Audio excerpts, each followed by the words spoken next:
성경 말씀 고린도전서 7장 35절입니다. 고린도전서 7장 35절.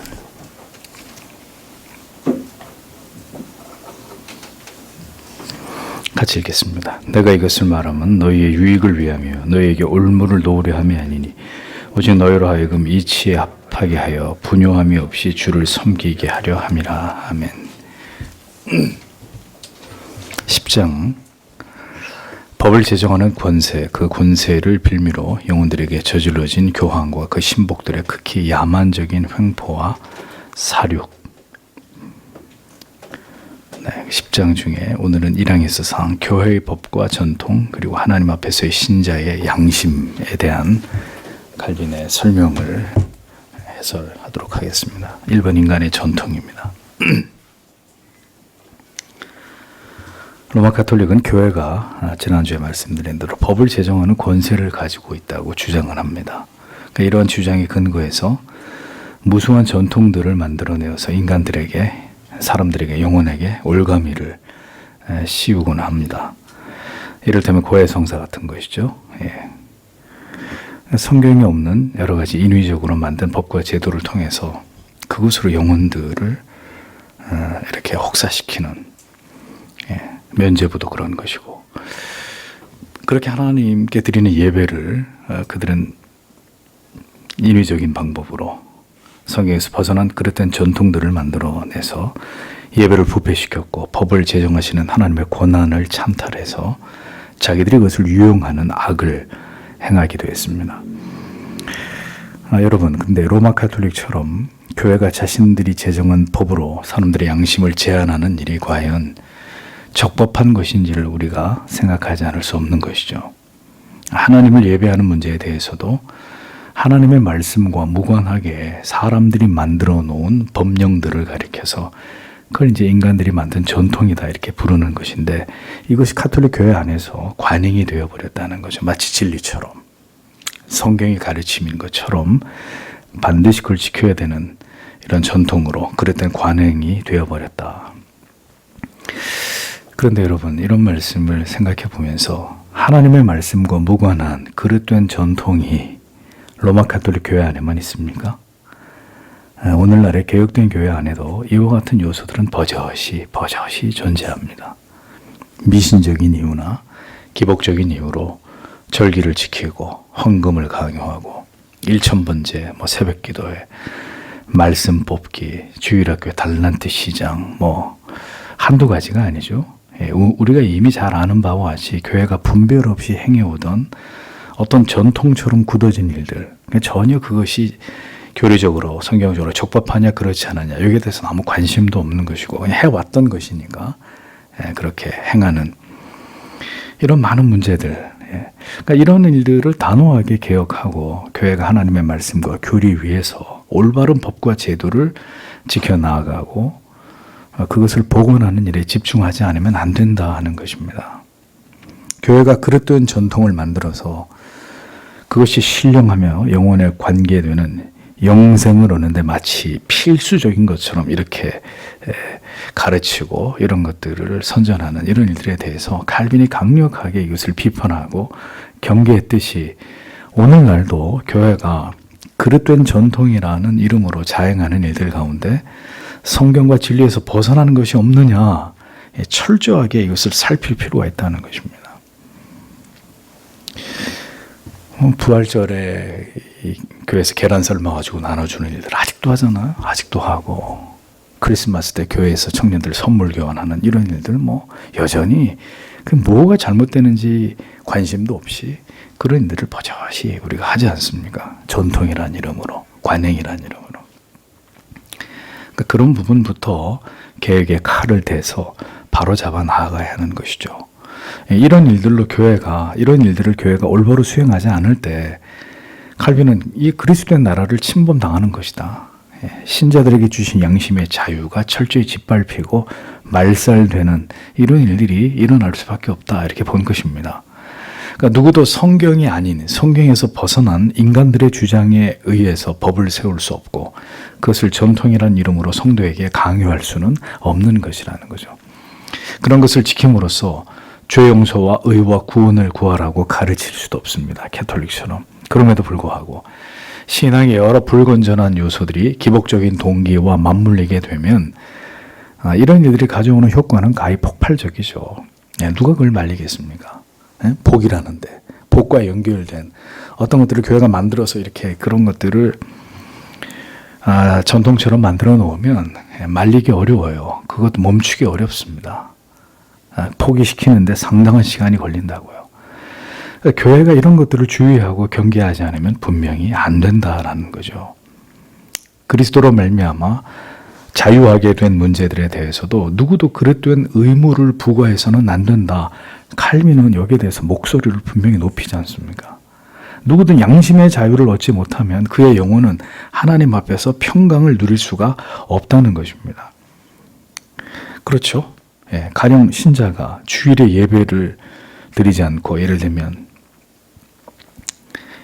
회사에 나가서 일을 한다든지 다른 볼일을 본단 말입니다. 그러면 그가 분명히 중생한 신자라면 그 행위에 대해서 말할 수 없는 양심의 가책을 느끼게 되어 있습니다. 내가 오늘 하나님을 예배하지 못했다. 예배하러 나가지 못했다라는 것에 대해서. 늦잠을 자든 몸이 피곤하든 주일에 예배를 드리지 않고 다른 일을 임의대로 행한 것에 대해서 그의 마음과 영혼이 하나님 앞에서 죄를 짓는 것이기 때문에 그의 양심이 자유할 수가 없는 거예요. 그게 신자라면 당연한 일인 거죠. 그런데 이러한 일에 전혀 양심이 작동을 하지 않는다. 그래서 신자라고 하면서 번번이 예배를 빠지고 성도의 모임을 생략해도 그의 양심이 전혀 이에 대해서 반응하지 않는다면 그 양심은 화인 맞은 양심이 될 수밖에 없는 것입니다. 구원받은 성도는 죄를 행할 때마다 견디기 힘든 양심의 가책을 느끼게 됩니다. 그러나 그 죄악이 반복되고 그 시간이 길어지면 양심의 저항은 경감되게 돼 있어요. 처음에는 강력하게 양심이 반발하는데 양심의 소리를 묵살하고 계속 그 죄를 짓는단 말입니다. 그럼 양심의 소리도 상대적으로 점점 작아지는 거예요.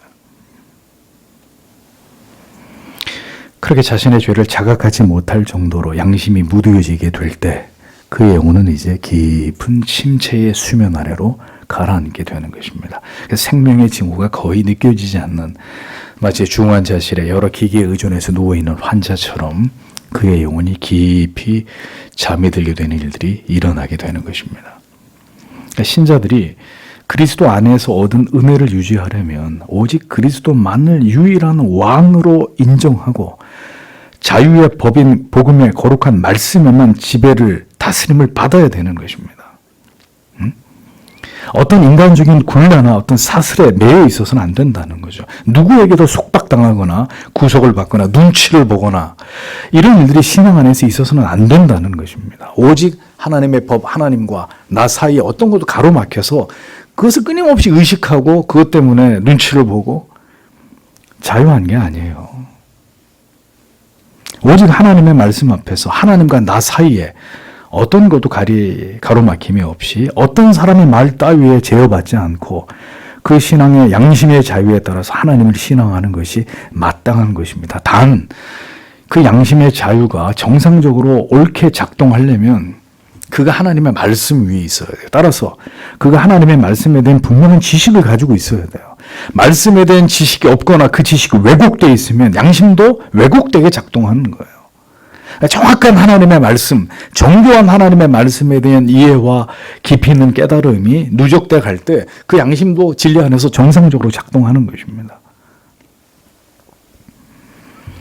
누군가 나를 속박하려 들고 무엇인가 율법적인 것으로 인간적인 그릇된 전통으로 제재하려고 하는 것에 대해서 신앙의 양심이 이걸 용납하지 않는 거예요.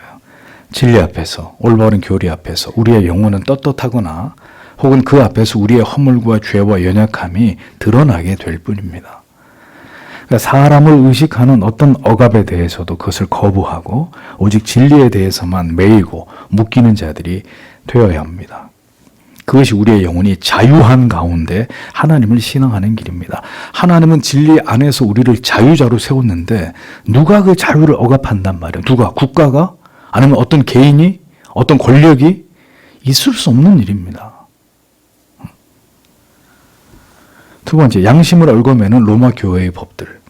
로마 캐톨릭은 자기들이 정한 법은 자유의 법이요, 쉬운 멍에요, 가벼운 짐이다. 이렇게 미화시킵니다. 그러나 그들은 하나님 경외하기를 버리고 하나님의 법을 무시하면서 자기들이 만든 법으로 구원에 대해서 관심을 갖는 사람들의 그 자유를 유린하고 있다는 거죠.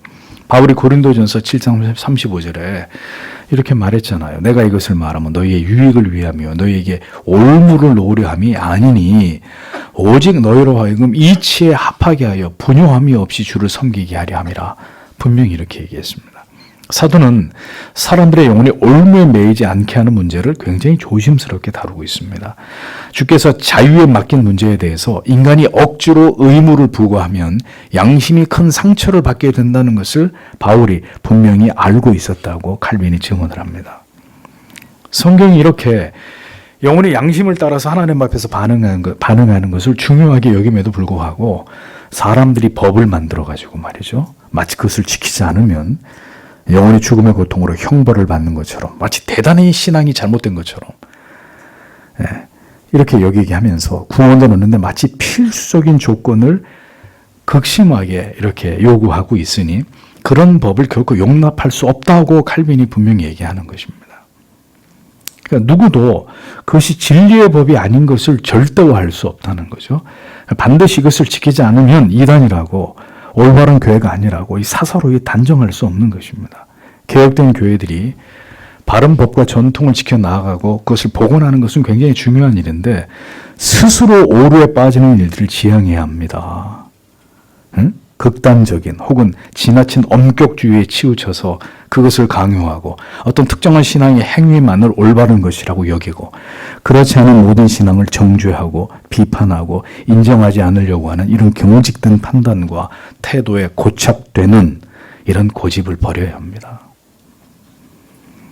공교회적인 협의가 없이 충분히 논의되고 공론화되고 법과 제도를 통해서 그것을 이루어가려는 긴 시간의 노력을 생략하고 마치 무엇인가를 어떤 전통을 지키는 것을 우리의 또 다른 의로 삼고자 하는 극단적 분리주의나 그것을 싸잡아 올바른 교회가 아니라고 속단하는 이런 일들 매우 우려스러운 한쪽으로 힘이 경도된 그릇된 신앙이 아닐 수 없는 것입니다.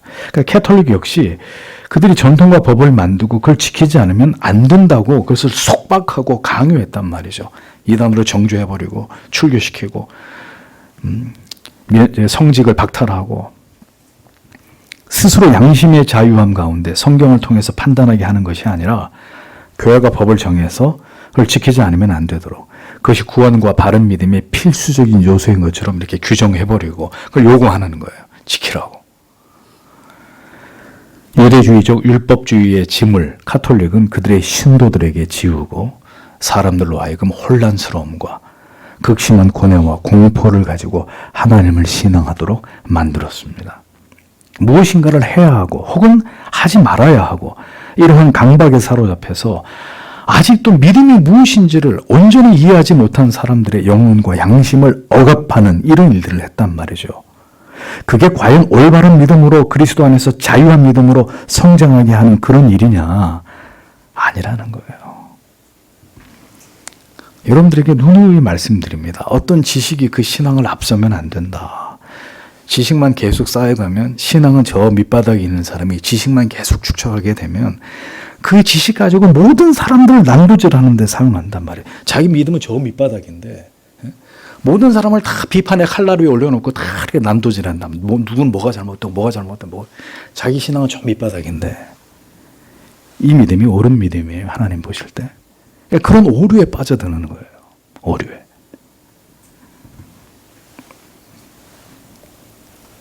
진리의 말씀 안에서 기형적이지 않은 올바른 목양을 받으면서 올바로 성도는 성장해 나가야 합니다.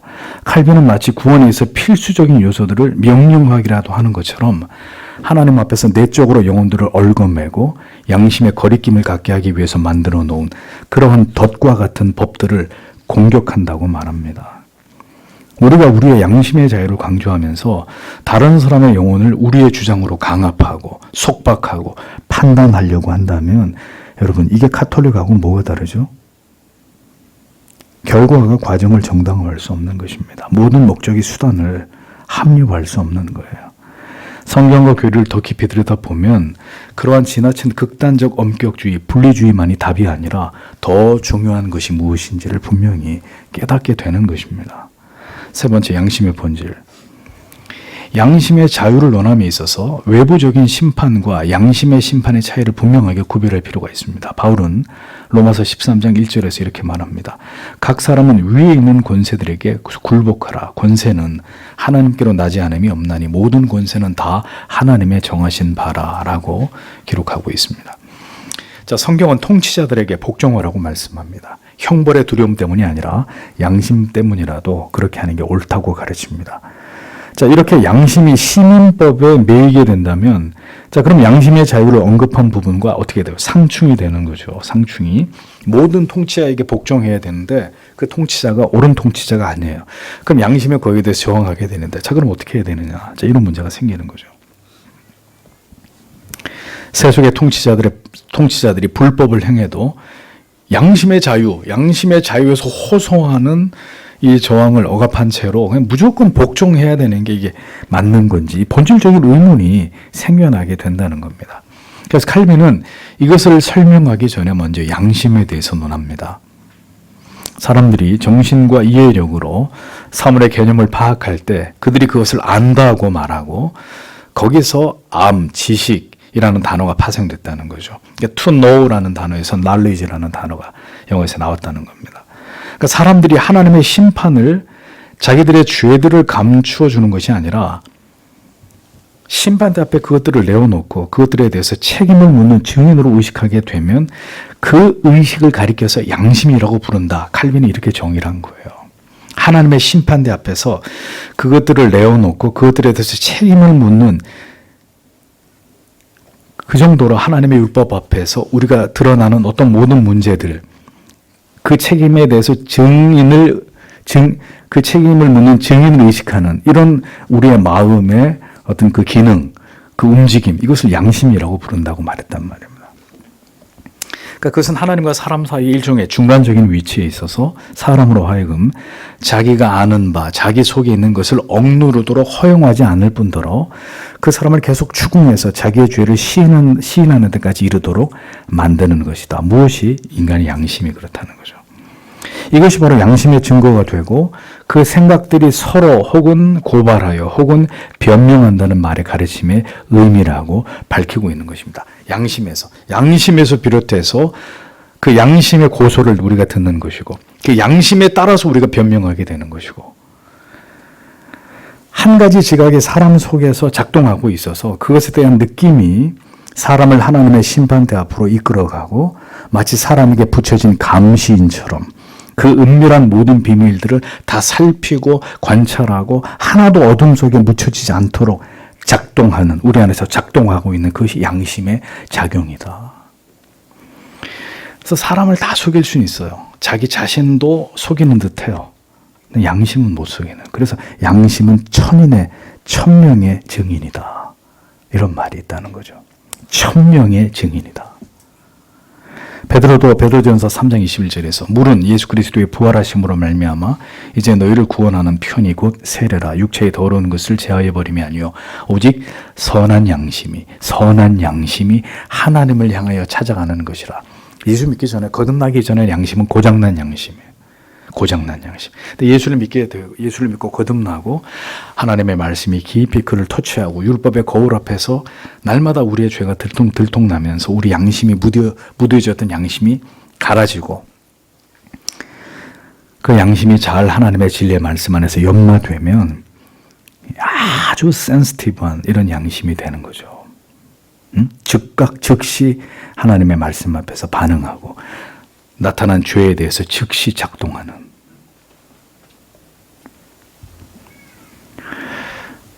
그래서 하나님을 향한 선한 양심의 간구를 우리가 그리스도의 은혜를 확신하고서 두려움 없이 우리 자신을 하나님 앞에 내어놓을 때 우리에게 생기는 마음의 평안과 동일한 것이라고 말씀하고 있는 거예요. 양심의 자유가 있어야 하나님 앞에서 자유한 거예요. 자기는 아무리 자유하다고 하나 양심에서 끊임없이 고소, 고발 들려오는 거예요. 내 속에서. 그렇지 않다고. 그럼 그 사람이 말하는 평안은 가식인 거예요. 위선인 거예요. 여러분들에게 여쭤보고 싶습니다. 여러분이 하나님을 알아가실수록, 진리를 깊이 깨달아갈수록 평안을 느끼고 계십니까? 평안을?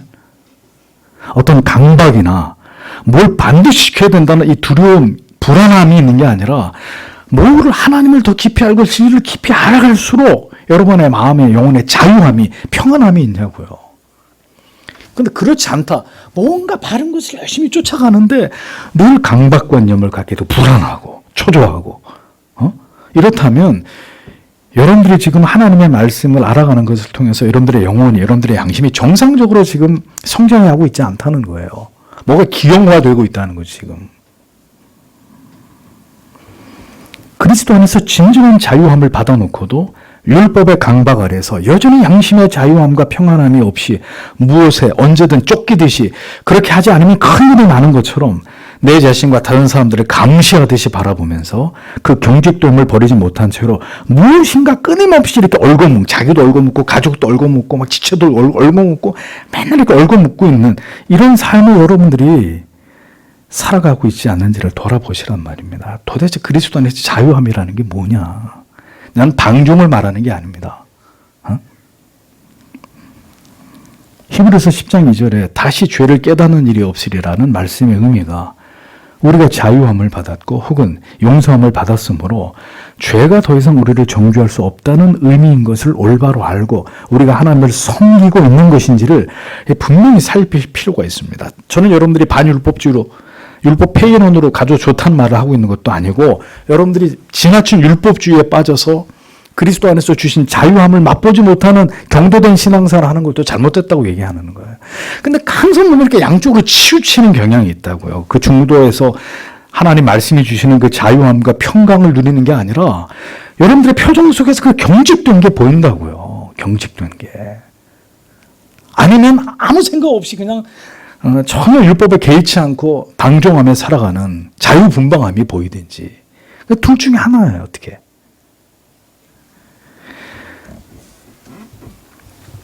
많은 사람들이 그리스도의 은혜와 사랑 안에서의 구원을 올바로 맛보지 못함으로 인해서 여전히 율법에 매이고 묶인 삶을 살아가는 것을 봅니다.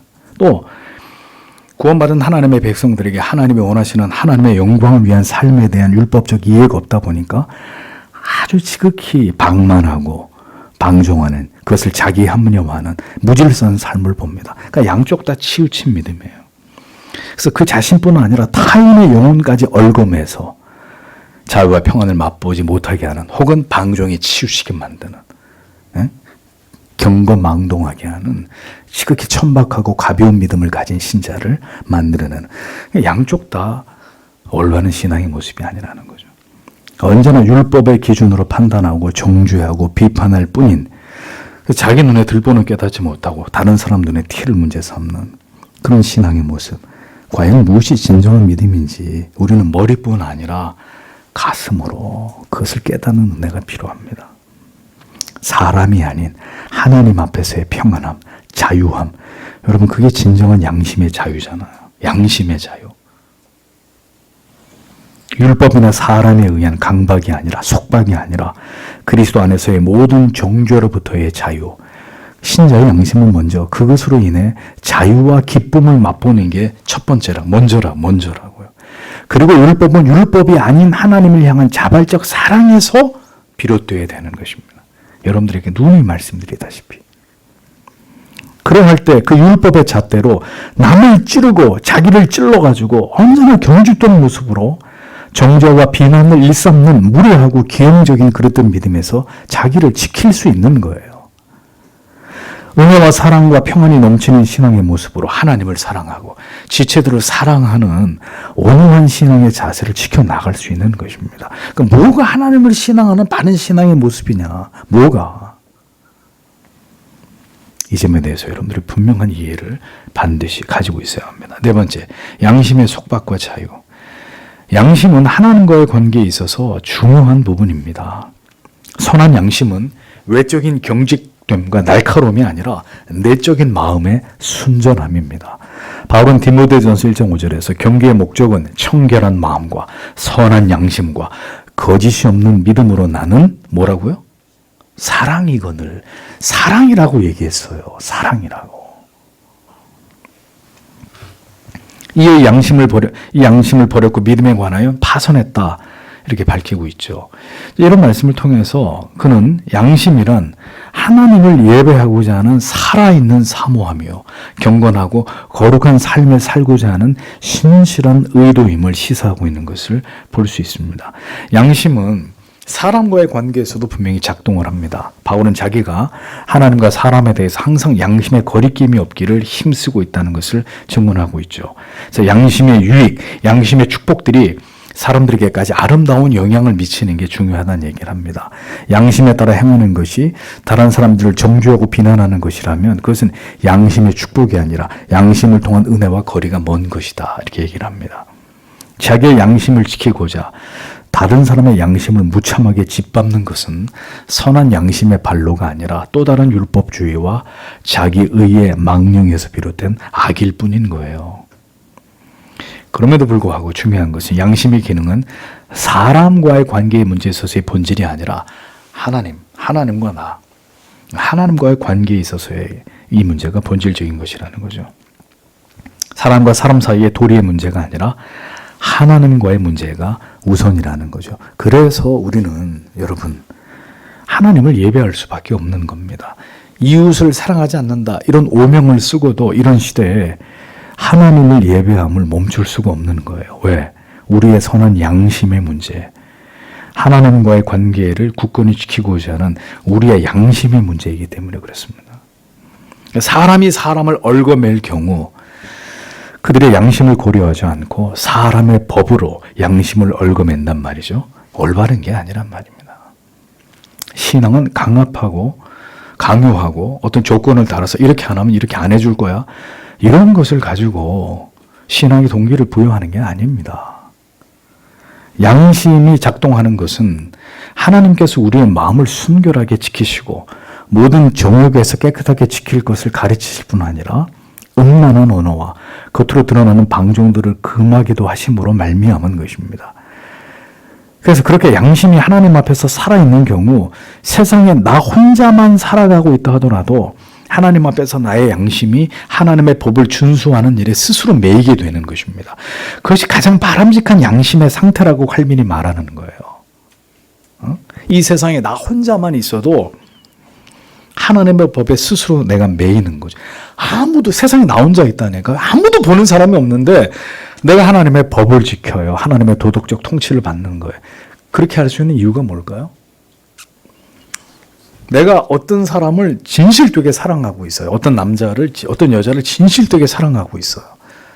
진실되게. 그게 가식이 아니라 거짓말이 아니라 정말 열렬히 온 마음을 다해 사랑하고 있어요. 그러면 다른 여자, 내가 사랑하는 여인이 지켜보지 않을 때 다른 여인이나 다른 남자한테 접근을 할 수 있어요? 그 한 대상에 대한 사랑이 온통 나를 지배하고 있다면 그 사람이 나를 지켜보고 나를 감시하고 있지 않더라도 내 마음속에 그 이성이 아닌 다른 이성을 향해 내 마음과 눈길이 돌아가는 것에 대해서 누가 아무도 나한테 뭐라고 하는 사람이 없는데 내 자신이 느끼는 거잖아요. 뭘? 내가 사랑하는 사람에 대한 미안함을. 그러니까 하나님 앞에서의 우리의 양심이 작동한다는 것은 뭐냐면 그게 율법에 의한 게 아니라 지극한 하나님을 향한 사랑. 그 사랑 앞에서 내가 어찌 감히 세상을 향해, 물질을 향해, 쾌락을 향해 내가 눈을 돌리는 게 그게 가당하단 말이냐. 그게 양심의 기능의 밑바탕이라는 거죠. 하나님을 향한 사랑, 율법이 아니라 율법에 대한 두려움, 강박 때문이 아니라. 여러분들이 그런 의도로 우리 안에서 우리의 양심이 지금 작동하고 있느냐. 그 하나님의 호람되어 하나님의 존재에서 하나님을 사랑하기 때문에 하나님의 눈을 의식하는 게 아니라 온통 사람의 눈을 의식하는 사람의 눈을. 사람들이 나를 어떻게 볼까? 나를 어떻게 생각할까? 내가 이렇게 하는 말을, 내가 이렇게 하는 행동을 누가 나의 이중성을 보고 나에 대해서 뭐라고 판단할까? 온통 사람을 의식하는 사람을. 그럼 그게 정상적인 양심이 그 안에서 그를 지배할 수 있겠어요? 사람을 의식하는 것은 양심의 올바른 기능이 아닙니다. 그건 가식이고 외식이고 위선일 수밖에 없는 것입니다.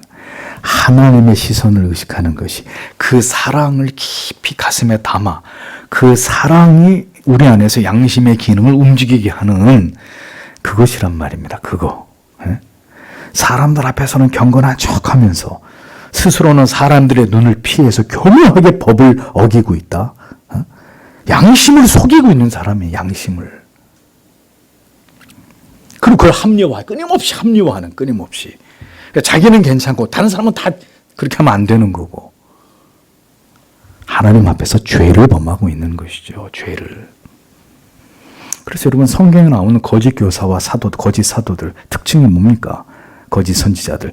인간의 양심을 가리워준단 말이에요. 그게 무슨 얘기? 죄 아니야.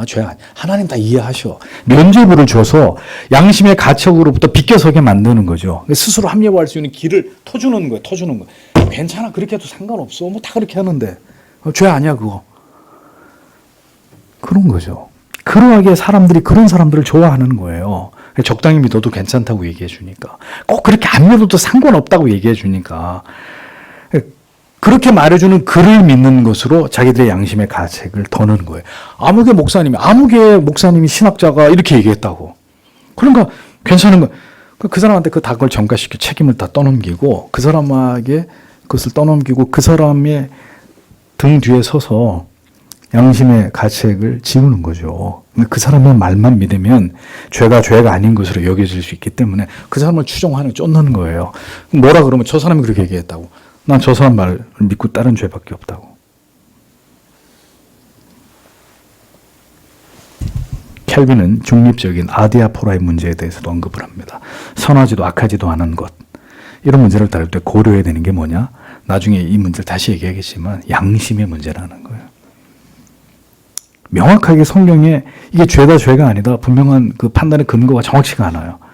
그럴 때 누군가를 의식해서가 아니라 자기의 양심 앞에서 거리낌 없이 하라는 거예요. 양심 앞에서. 그래서 바울이 고린도전서 10장에서 우상에게 바쳐진 고기의 문제를 다루면서 그 얘기를 하잖아요. 사전에 그 고기의 정체를 알게 됐다. 누군가가 와서 그 우상에게 바친 음식이라고 얘기를 해줬어요. 그러면은 그걸 먹으면 죄를 범하는 거다 이거죠. 고지가 됐고 알았는데, 이게 내가 먹어서는 안 되는 음식이라는 걸 알았는데도 먹었다. 그럼 죄가 된다는 거죠. 그래서 네 양심을 위해서 뭐라 그래요? 먹지 말고 먹어라. 이게 시장에서 물건을 사면서 우상에게 바쳤던 거예요? 아니요. 묻지 말고 먹으라고요. 먹으라고. 그런데 누군가가 와서 그거 우상에게 바쳤던 물건인데 라고 얘기를 하면 너의 양심과 그의 연약함을 위해서 먹지 말라 이겁니다. 먹지 말라. 거리낌이 없어야 된다는 거죠. 형제의 넘어짐을 위해서도 절제가 필요하지만 무엇보다 양심의 자유가 중요한 부분이라는 것입니다.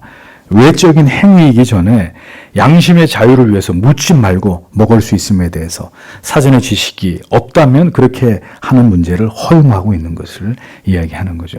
고기의 정체를 알아서 양심이 거리낄 때, 그 행위로 넘어지는 자가 있을 때 당연히 삼가하는 것이 마땅하다고 하는 이 원리를 얘기하지 않습니까?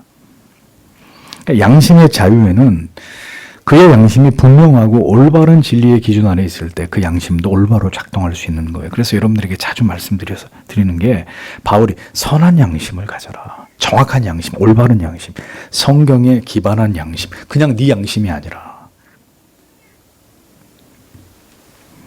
진리의 명백한 기준 위에 있을 때 그 양심이 정확히 작동하는 거죠. 기준도 없고 진리도 없고 뭐 의식할 것도 없는데 양심에 따라 행동한다고요? 그 양심이 온전한 양심이에요? 타락한 양심도 양심인데. 여러분, 바리새인들은 양심 없었을까? 양심이 있었습니다. 부패하고 타락한 인간은 그래서 얼마든지 그 추악한 양심 속일 수 있어요. 다른 사람의 양심까지 훼손시킨다니까요. 잘못된 지식과 전통에 매이면 그 양심의 기능과 작동도 올바르지 않게 오작동을 일으키는 문제가 뒤따르는 것입니다. 그래서 무슬림들 보세요. 극단적인 무슬림들. 이교도들 참수하는 거 일말의 양심의 가책도 느끼지 않잖아요. 다른 사람들 목을 베면서도 자기의 신 앞에서 굉장히 이게 훌륭한 행위를 간주하는 거 아닙니까? 자기들의 양심에 의해서. 그런 양심이 있어요. 우리의 양심이 언제나 올바로 작동하기 위해서는 우리가 언제나 진리 위에 깨어 있어야 하고, 무엇보다 성령께서 민감하게 우리 안에서 우리 양심을 통해 즉시 깨달음을 주셔야 되는 것입니다. 인간적인 어떤 게 개입되기 전에. 참 희한하죠. 어떤 죄를 딱 저지를 때 첫 번째 딱 드는 생각이 이거 죄야. 분명히 첫 번째 딱 쌓임이 왔는데 그 첫 번째 생각을 묵살해요. 두 번째 마음이 들어요. 두 번째 어떤 마음이? 뭐 해도 되지 않을까? 다 그렇게 하는데. 그 다음에 세 번째는 하지 뭐. 뭐 문제 될 게 있어? 그러니까 이게 무슨 얘기냐면은 언제나 즉각적으로 양심이 우리에게 어떤 것에 대해서 반응하는데 양심이 정상적으로 작동하고 진리 위에 깨어있는 민감한 양심이 아니면 그 첫 번째 들려오는 양심의 소리가 제일 작기 때문에 패스하는 거, 패스. 그거보다 약간 더 큰 소리로 양심에서 소리가 괜찮아. 다 그렇게 하는데요. 그 다음 세 번째는 그래 하는 거야. 다 이해하실 거야. 그러니까 시간이 점점 지날수록 양심의 소리가 작아지고 커지고 그리고 분명한 자기 합리화 쪽으로 양심의 소리가 점점 이렇게 기울어 버리는 거죠. 죄인 안에서. 그러니까 양심이 민감하게 작동한다는 것은 첫 번째 성령이 우리 안에서 정확한 깨달음을 주실 때 거기에 순복하는 거예요. 첫 번째 귀에서 분명하게 들려오는 아니야! 라고 말씀하는. 근데 그거를 굳이 한 번 더 생각해 보는 거지. 굳이 또 한 번 더 생각해 보고 그러면 이제 점점 이제 오케이 괜찮아 그렇게 해서 다 넘어가는 거죠. 그러면 어떻게 돼요? 양심에 두터운 각질이 쌓이기 시작해요. 그 다음에는요, 똑같은 문제가 내 앞에 주어졌을 때 두 번 생각하지도 않아요. 그냥 패스 그냥. 우리의 중심이 나를 향하는 것이 아니라 하나님을 향할 때 우리의 양심은 올바로 작동합니다. 잘 생각하세요. 여러분 자신을 지금 합리화하고 있는 건지 정말 냉철하게 하나님의 말씀 위에 나를 올려놓고 이게 잘한 건지 잘못한 건지 하나님이 정말 이 문제에 대해서 간섭하시고 깨달음을 주시기를 바라는 건지 정확히 살피라고요. 인간은 언제나 자기를 더 위하고 합리화하고 자기를 자랑하고 자기 의를 드러내려고 하는 특성이 있습니다. 그래서 오늘도 우리가 이 말씀을 들으면서 우리 양심이 정확하게 올바로 작동하고 있는지 이미 이 양심이 죄인된 내 편에 서가지고 내 양심을 내 스스로가 속이고 있는 것인지 우리가 정말 선한 양심, 민감한 양심, 하나님께 붙들린 양심을 지키기 위해서 노력하고 있는지 이런 부분들을 분명히 살펴보셔야 한다는 것입니다. 기도하겠습니다.